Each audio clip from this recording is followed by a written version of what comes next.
ചിലർ വളരെ സന്തോഷത്തിലാണ് കശ്മീർ വിഷയത്തിൽ. മൗദൂദികളുടെ ഈ സന്തോഷത്തിന് തിരിച്ചടി കൊടുക്കണ്ടേ? തീർച്ചയായും കൊടുക്കണം. മൗദൂദികളുടെ മനസ്സിലിരിപ്പ് ഇത്രയും ദുഷിച്ചതാണ് എന്നുള്ളത് നമുക്ക് നേരത്തെ തന്നെ അറിയാം. അത് പ്രത്യേകിച്ച് പറയേണ്ട കാര്യമൊന്നുമില്ല. ഈ പറയുന്ന അരിഡ് സെമിറ്റിക് കൾച്ചറിൻ്റെ സ്വഭാവം തന്നെ അതാണല്ലോ. മനുഷ്യത്വരഹിതമായിട്ടുള്ള ഒരു നിലപാടുകളാണ് അവർ സ്വീകരിക്കുന്നത്. അതിലെല്ലാം പ്രധാനമായിട്ട് അതിലെല്ലാം മുന്നോടിയായിട്ട് ഒരു കാര്യം ചോദിച്ചു നോക്കട്ടെ. ഞാൻ ഇന്നലെ വളരെ ക്യൂരിയസ് ആയ ഒരു കാര്യമുണ്ട്. എനിക്ക് വളരെ ആശങ്കയും തോന്നി.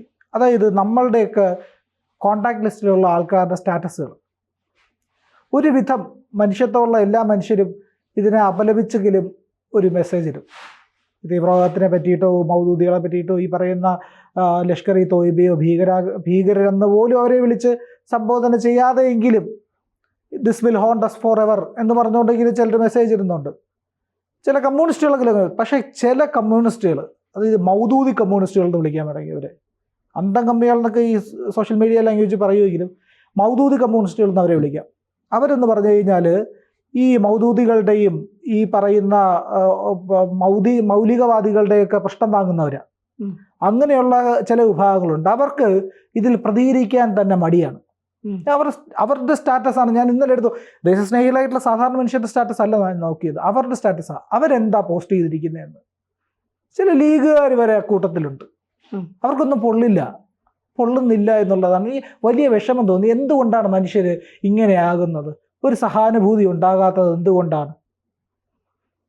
ഉത്തരേന്ത്യയിലേക്ക് നോക്കിയിരിക്കുന്ന ആൾക്കാരാണ് ഇവരെല്ലാം.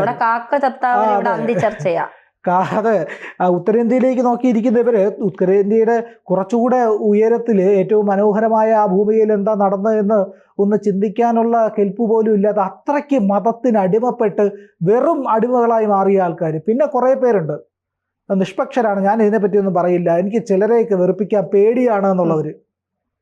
അവരോട് പറയാനുള്ള ഹിന്ദിയിലൊരു സെൻറ്റൻസ് ഉണ്ട്, അഭി ജിസ്കാ ഖൂൻ ന ഖോല ഖൂൻ നഹി വോ പാനി ഹെ ജോ ദേശ് കെ കാം ന ആയേ വോ ബേക്കാർ ജവാനി. ഇനിയും ഉണർന്നിട്ടില്ലാത്ത രക്തം അത് രക്തമല്ല, വെള്ളമാണ്. രാജ്യത്തിന് വേണ്ടി ഉണരാത്ത യൗവനം അത് പാഴാണ്. രാജ്യത്തിന് വേണ്ടി നിങ്ങളുടെ യുവത്വം ഉണർന്നിട്ടില്ലെങ്കിൽ അത് പാഴാണ്. ഒന്ന് ആലോചിച്ച് നോക്കൂ. 22, 23 വയസ്സുള്ള യുവാക്കൾ സൈന്യത്തിൽ ചേർന്ന് ഓഫീസർമാരായി ജീവത്യാഗം ചെയ്തിരിക്കുന്നു.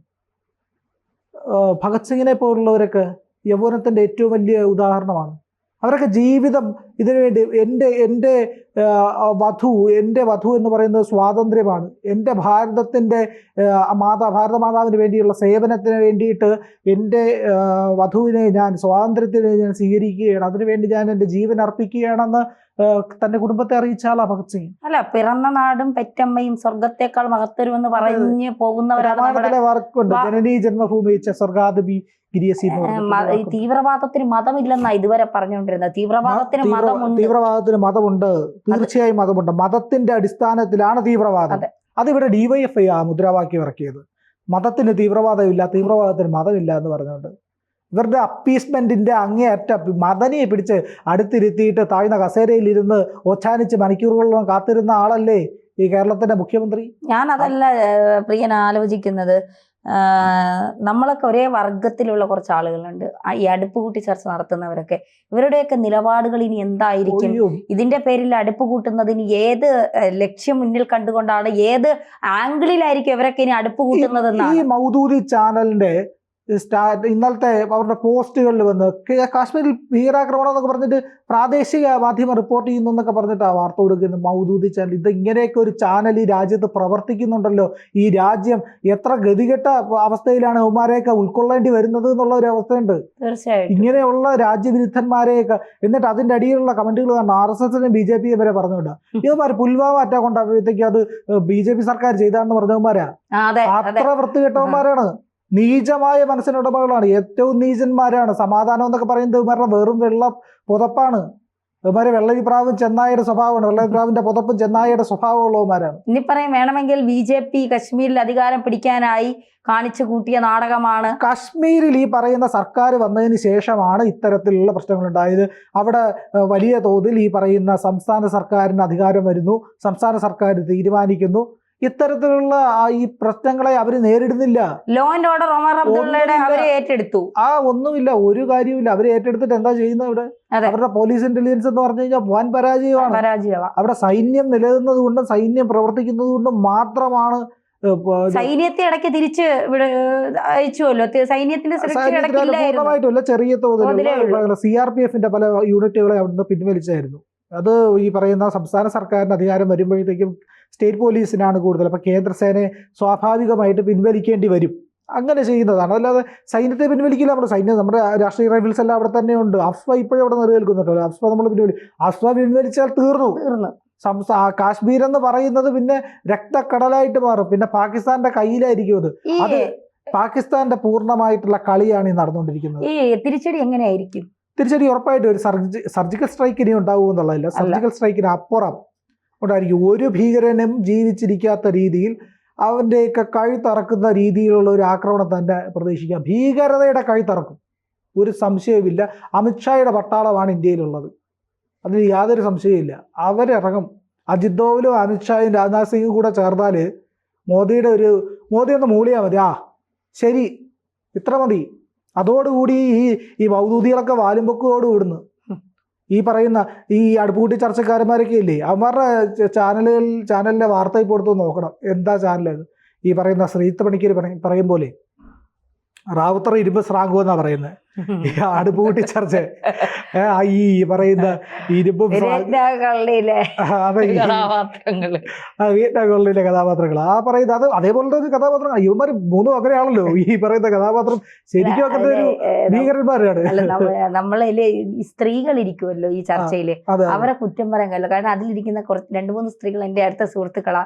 ഗതികേട് കൊണ്ടാ, കഴിയില്ല അവർക്ക്. എന്ത് ചെയ്യാൻ പറ്റും? ഗതികേട് കൊണ്ടാ ഇരുന്ന് കൊടുക്കുന്നത് എന്ന് പറയുന്ന അവസ്ഥ. അത്രേ ഉള്ളൂ. അപ്പോൾ അതാണ് ഇതിന്റെ സംഭവിക്കുന്നത്. പക്ഷേ നമുക്ക് ഉറപ്പിച്ച് പറയാൻ കഴിയുന്ന കാര്യം, ഇവന്മാരുടെയൊക്കെ മനസ്സിൽ അവിടെ ഇപ്പൊ പോകുന്ന ബ്രേക്കിംഗ് എന്ന് എടുത്ത് നോക്കിയാൽ അറിയാം. ഇപ്പൊ പോകുന്ന ബ്രേക്കിംഗ് വാർത്തകളും അവരുടെ സ്ക്രോളും അവരുടെ വാർത്ത വായനയും, ഇങ്ങനെ ഒരു സംഭവം അവർ അറിഞ്ഞിട്ടേ ഇല്ല. കാശ്മീരിൽ എന്ത് നടന്നു എന്നുള്ളത് അവർ അറിഞ്ഞിട്ടേ ഇല്ല എന്നുള്ളതാണ്. അവരിപ്പോൾ പോകുന്ന സിനിമാ പ്രശ്നം, മറ്റു കാര്യങ്ങൾ, മാർപ്പാപ്പ, ഇല്ലെങ്കിൽ തമിഴ്നാട്ടിലെ മറ്റെന്തെങ്കിലും കാര്യം. അല്ല, ഇപ്പൊ പോകുന്ന എനിക്ക് തന്നെ കുറച്ച് മുന്നേ ഞാൻ ശ്രദ്ധിച്ചപ്പോ ഷൈൻ ടോം ചാക്ക മിൻസി അലോഷ്യസിന്റെ വിഷയമാണെന്ന് തോന്നുന്നു. ഇപ്പോഴും ബ്രേക്കിംഗ് ആയിട്ട് റെക്കോർഡ് ചെയ്യാം. അവിടെ മരിച്ചത് ഹിന്ദുക്കളാണല്ലോ. പിന്നെ വർഗീയത പറയുന്നതല്ല നമ്മള്. അവിടെ നമുക്ക് മതമില്ല, രാഷ്ട്രീയമില്ല. മരണപ്പെട്ടവരെല്ലാം മനുഷ്യരാണ്. അതാണ് നമ്മുടെ ചിന്ത. മരണപ്പെട്ടവരെല്ലാം മനുഷ്യരാണ്. ആ മനുഷ്യത്വത്തിന് അതിപ്പോ അവിടെ മുസ്ലിങ്ങൾക്കാണ് ഇത് സംഭവിച്ചതെങ്കിലും ഇതിൽ കൂടുതൽ ഒരുപക്ഷെ നമ്മൾ കുറച്ചുകൂടി നമ്മൾ സങ്കടപ്പെട്ടേനെ. കാരണം എന്തിനാണ് ഇത് ചെയ്തത്? ഹിന്ദുക്കളിലും അങ്ങനെ തന്നെയാണ്. ഒരാളെ പിടിച്ചു നിർത്തിയിട്ട് ചോദിക്കുകയാണ്, നീ ഹിന്ദു ആണോ? ഉടൻ തന്നെ നെഞ്ചിൽ വെടിയുതിർക്കുകയാണ്. പരിശോധിക്കുക ചെയ്യുന്നുണ്ട്, ഉറപ്പിക്കാൻ വേണ്ടിയിട്ട് വസ്ത്രപരിച്ച് പരിശോധിക്കുക കൂടി ചെയ്യുക. അതെ, അത് മുസ്ലിം അല്ല, ഇവ ഹിന്ദു ആണെന്ന് ഉറപ്പിക്കാൻ വേണ്ടിയിട്ടാണ്. അത്രയും നീചമാണ്. അവിടെയാണ് ഈ മൗദൂദി ചാനലും നമ്മുടെ ചുറ്റുപാടുമുള്ള ഈ അന്തം കമ്പികളും കൂടെ ചേർന്നിട്ട് ഏറ്റവും മനുഷ്യത്വന്മാർക്ക് എന്ത് യോഗ്യതയാണുള്ളത്. മാനവീയതയൊക്കെ ഇല്ലേ? ഫുട്ബോൾ ഞാൻ ഇന്നലെ നോക്കിയപ്പോൾ ഒരുത്തന്റെ സ്റ്റാറ്റസ് ഫുട്ബോളും ക്രിക്കറ്റും ഒക്കെയാ. ഫുട്ബോളും ക്രിക്കറ്റും ഒരുത്തനിട്ടിരിക്കുന്നു, ഒരുത്തൻ പാട്ടിട്ടിരിക്കുന്നു. ഇതൊക്കെയാണ് സ്റ്റാറ്റസ്. കാരണം മനുഷ്യത്വം എന്ന് പറയുന്നത് യാഥാർത്ഥ്യത്തിൽ ഈ വർഗത്തിന്റെ ഒന്നും ബുദ്ധിയിൽ തൊട്ട് തീണ്ടിയിട്ടില്ലാത്തതാണ്. മനുഷ്യത്വം ഇല്ല അവരുടെ ഹൃദയത്തിൽ, സ്നേഹമില്ല, മനുഷ്യത്വം ഇല്ല, മാനവികതയില്ല, ഒരു അലിവുമില്ല. ഇവർക്ക് ഇവരുടെ രാഷ്ട്രീയം മാത്രമാണ് അതിന്റെ വിജയം മാത്രമാണ്. ഇന്ത്യ മുസ്ലിം രാഷ്ട്രമാക്കാനുള്ള പ്രയത്നത്തിൽ ആ പ്രയത്നത്തിന് ഇന്ത്യ നശിച്ചു കാണുക. ഹൈന്ദവനായിട്ടുള്ള ആര് നശിച്ചാലും മരിച്ചാലും ഇവർക്ക് സന്തോഷമാണ്. കാരണം ഒരു ഹിന്ദുവും പക്ഷെ അങ്ങനെ കാണില്ല. ഈ പറയുന്ന അന്തം കമ്പികളെയും ഈ മൗദൂദികളെയും ഒന്നും പോലും ശത്രുവായിട്ട് ഇവിടുത്തെ ഹിന്ദുക്കൾ കാണുന്നില്ല. പക്ഷേ അവർക്ക് കൃത്യമായിട്ട് അറിയാം മൗദൂദികൾക്ക്, അന്തം കമ്പികൾക്ക് ഇവിടുത്തെ ഹിന്ദുക്കൾ ശത്രുവാണ്. പക്ഷെ മൗദൂദികൾ മറന്ന ഒരു കാര്യം ഓർമ്മിപ്പിച്ചിട്ട് നിർത്താം. ഇത് ഭരിക്കുന്നത് UPA സർക്കാർ അല്ല, BJP സർക്കാരാണ്.